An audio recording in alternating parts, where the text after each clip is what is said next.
Let's bring in now Strategic Analysis Australia Director Michael Shoebridge. Michael, great to see you. Look, let's look at this story that broke last night on Channel 7, that there are concerns that Papua New Guinea could sell its power grid to China or at least have Chinese investors, a move that would only bolster Beijing's presence in the region. What did you think of that report, and do you have concerns about this? Well, Sharri, it's a credible report. The head of PNG Power has said he's open to Chinese money. He doesn't know how they get such cheap loans. I do.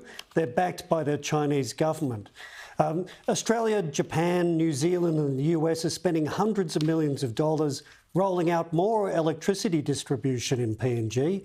It would be a massive own goal for us to build the electricity distribution system and then have a Chinese company operating it. It's critical infrastructure.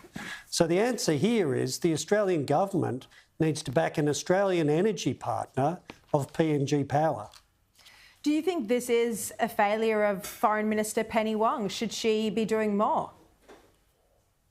Well, yes, because how ridiculous is it that we're working with Japan, the US and New Zealand to roll out more electricity distribution, only to possibly hand it over to a Chinese company.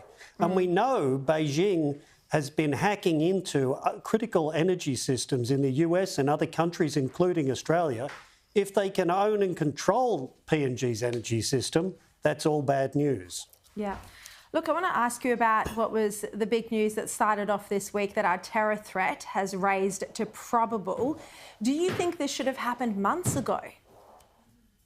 Well, I wonder why it was lowered, but certainly after the horrible unleashing of such division in our community over the war in Gaza and the Prime Minister's failure to lead a national debate to diffuse that, yes, the terror alert should have been raised earlier.